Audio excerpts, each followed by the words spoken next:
Friends, hello, this is Yanis Varoufakis. This speech was meant to be transmitted, broadcast, spoken live during the Palestine Congress in Berlin, Friday the 12th of April.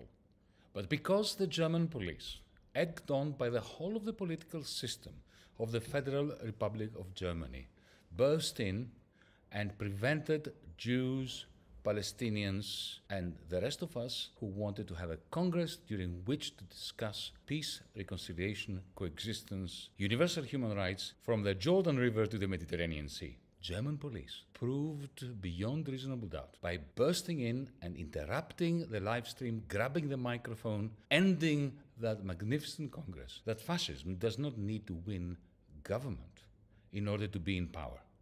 So allow me to say what I was going to say if the live stream was not so rudely interrupted by German coppers. Friends, congratulations and heartfelt thanks for being here, even though we were interrupted. Despite the threats, despite the police state, despite the panoply of the German press, despite the German political system that demonizes you for being here today. Why a Palestinian Congress, Mr. Varoufakis? A German journalist asked me recently. Because, as Hanan Ashrawi once said, we cannot rely on the silenced to tell us about their suffering. Today, Hanan Ashrawi's reason has grown depressingly stronger. Because we cannot rely on the silenced who are also massacred and starved to tell us about the massacres and the starvation. But there is another reason too.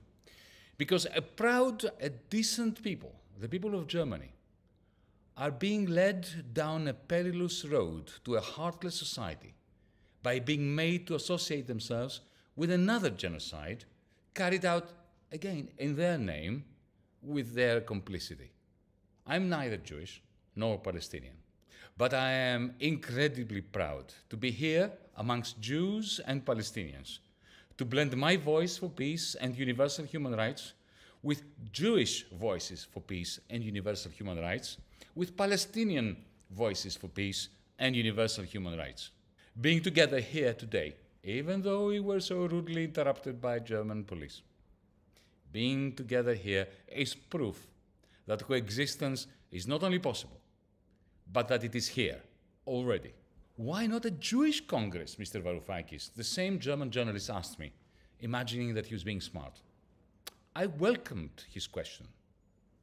For if a single Jew is threatened anywhere, just because she or he is Jewish, I shall wear the Star of David on my lapel and offer my solidarity, whatever the cost, whatever it takes. So let's be clear. If Jews were under attack anywhere in the world, I would be the first to canvass for a Jewish Congress in which to register our solidarity. But similarly, when Palestinians are massacred because they are Palestinians, under the dogma that to be dead and Palestinian must mean that you are Hamas, I shall wear my keffiyeh and offer my solidarity, whatever the cost, whatever it takes, to the people of Palestine. Universal human rights, folks, are either universal or they are nothing. With this in mind, I answered the journalist's question with a few questions of my own. Were 2 million Israeli Jews thrown out 80 years ago from their homes into an open-air prison and kept for those 80 years in that open-air prison without access to the outside world, with minimal food and water, no chance of a normal life, no opportunity to travel, and being bombed periodically for 80 years? No. Are Israeli Jews being starved intentionally by an army of occupation? Their children writhing on the floor, screaming from hunger? No. Are there thousands of Jewish injured children with no surviving parents crawling through the rubble as we speak, the rubble of what used to be their homes? No. Are Israeli Jews being bombed by the world's most sophisticated aeroplanes and bombs today? No. Are Israeli Jews experiencing complete ecocide of what little land they can still call their own? Not one tree left under which to seek shade or whose fruit to taste? No. Are Israeli Jewish children being killed today, now, by snipers at the orders of a member state of the United Nations? No. Are Israeli Jews driven out of their homes by armed gangs today? No. Is Israel fighting for its existence today? No. If the answer to any of these questions had been yes, I would be participating in a Jewish Solidarity Congress today. Friends, today, we would have loved to have a decent, democratic, mutually respectful debate on how to bring peace about, on how to bring universal human rights for everyone, Jews and Palestinians, Bedouins and Christians, from the Jordan River to the Mediterranean Sea, and to have this debate with people who think differently to us. We would have loved that.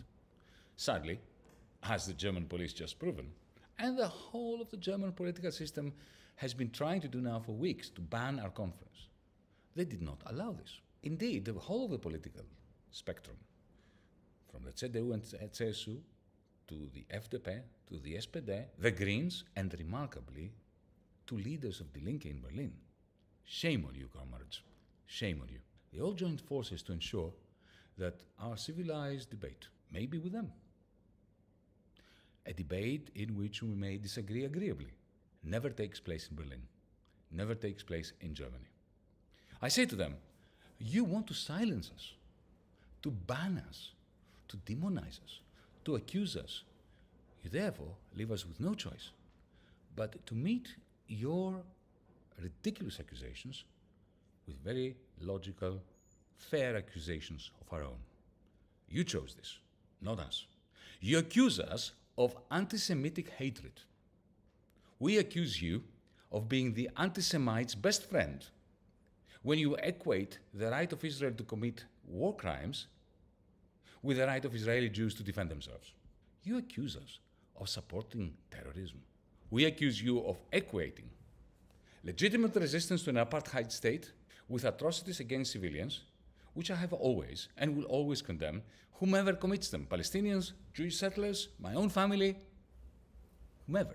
We accuse you of not recognizing the duty of the people of Gaza to tear down the wall of the open prison in which they've been encased, confined for 80 years, and of equating this act of tearing down the wall of shame, which is no more defensible, remember, than the Berlin Wall was, with acts of terror. You accuse us of trivializing Hamas's October 7th attacks. We accuse you of trivializing the 80 years of Israel's ethnic cleansing of Palestinians and the erection of an unclad apartheid system across Israel and Palestine. We accuse you of trivializing Netanyahu's long-term support of Hamas, a support that Netanyahu has lent Hamas as a means of destroying the two-state solution that you claim to favor. We accuse you of trivializing the unprecedented terror unleashed by the Israeli army on the people of Gaza, in the West Bank, in East Jerusalem. You accuse the organizers of today's Congress that we are, and I quote from your text, not interested in talking about possibilities for peaceful coexistence in the Middle East against the background of the war in Gaza. Are you serious? Have you lost your mind? We accuse you of supporting a German state that is, after the United States, the largest supplier of the weapons that the Netanyahu regime uses to massacre Palestinians as part of a grand plan to make a two-state solution and peaceful coexistence between Jews and Palestinians absolutely impossible. We accuse you of never answering the pertinent question that every German must answer. How much Palestinian blood must flow before your justified guilt over the Holocaust is washed away? So let's be clear.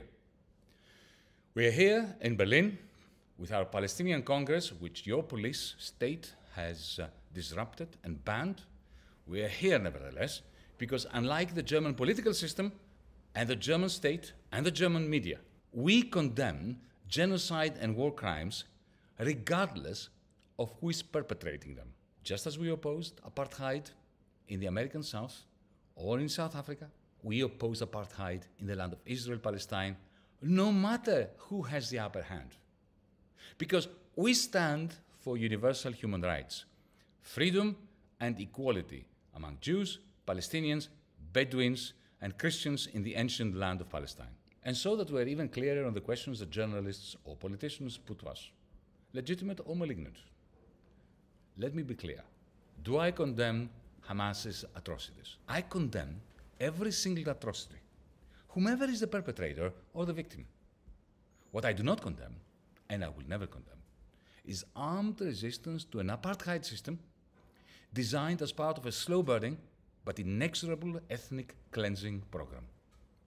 Put differently, I condemn every attack on civilians, while at the same time, I celebrate anyone who risks their life to tear down the wall of shame. Is Israel not engaged in a war for its very existence, as some say? No, it is not.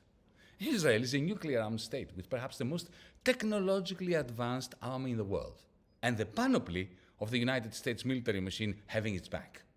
There is no symmetry with Hamas. Hamas is a group which can cause and has caused serious damage to Israelis, but which has no capacity whatsoever to defeat Israel's military, or even to prevent Israel from continuing to implement the slow genocide, not so slow these days, of Palestinians, under the system of apartheid that has been erected with long-standing American, German, and European Union support. Are Israelis not justified to fear that Hamas wants to exterminate them? Of course they are. Jews have suffered a Holocaust that was preceded with pogroms and a deep-seated anti-Semitism permeating the whole of Europe and the Americas for centuries. It is only natural that Israelis live in fear of a new pogrom if the Israeli army falls. I understand that. That's perfectly understandable. However, by imposing apartheid on their Palestinian neighbors, by treating them like Untermenschen, subhumans, the Israeli state is stoking the fires of anti-Semitism. It is strengthening those Palestinians and Israelis who want just to annihilate each other.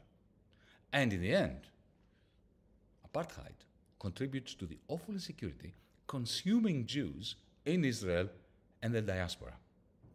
To put it bluntly, apartheid against Palestinians is the Israelis' worst self-defense. What about anti-Semitism? Anti-Semitism is always a clear and present danger, a danger that must be eradicated, especially amongst the ranks of the global left and the Palestinians fighting for Palestinian civil liberties, everywhere.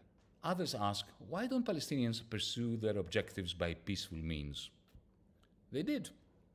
The PLO recognized Israel, even though Israel never recognized Palestine. And the PLO famously renounced armed struggle. And what did they get for it? Absolute humiliation and systematic ethnic cleansing in the West Bank. It's going on as we speak. That is what nurtured Hamas and elevated Hamas in the eyes of many Palestinians as the only alternative to the genocide of the Palestinian people under Israel's apartheid. What should be done now? What might bring peace to Israel-Palestine? First, an immediate, unconditional ceasefire. Second, the release of all hostages, Hamas's hostages, and the thousands of hostages held by Israel. That must be the first step towards a peace process under the auspices of the United Nations, supported by a commitment by the international community, to end apartheid and to safeguard equal civil liberties and equal political rights for everyone, for all. What should replace Israeli apartheid? Well, that must be left to Israelis and Palestinians to decide between the two-state solution and the solution of a single federal secular state. But under the condition that the international community has made it clear to everyone that there will be equal political rights and equal civil liberties from the Jordan River to the Mediterranean Sea. Friends, in the final analysis, we are here because vengeance is a lazy form of grief. We are here to promote not vengeance, but peace and coexistence across Israel-Palestine. We are here to tell German Democrats, including our former comrades of Die Linke, who have been a great disappointment, that they have covered themselves in shame long enough, that two wrongs do not one right make, that allowing Israel to get away with the war crimes is not going to ameliorate the legacy of Germany's crimes against the Jewish people. Beyond today's Congress, we have a duty, in Germany in particular, to change the conversation. we have a duty to persuade the vast majority of decent Germans out there that universal human rights is what matters. That never again means never again for anyone, Jew, Palestinian, Ukrainian, Russian, Yemeni, Sudanese, Rwandan, for everyone, everywhere. In this context, I am pleased to announce that DiEM25's German political party, Mera25, will be on the ballot paper in the European Parliament elections this coming June in Germany. Mera25 Germany will be seeking the vote of German humanists who crave at least one member of European Parliament representing Germany and calling out the European Union's complicity in genocide, a complicity that is Europe's greatest gift to the anti-Semites in Europe and beyond. I salute you all, and I suggest that we never forget that none of us is free if one of us is in chains. Carpe diem.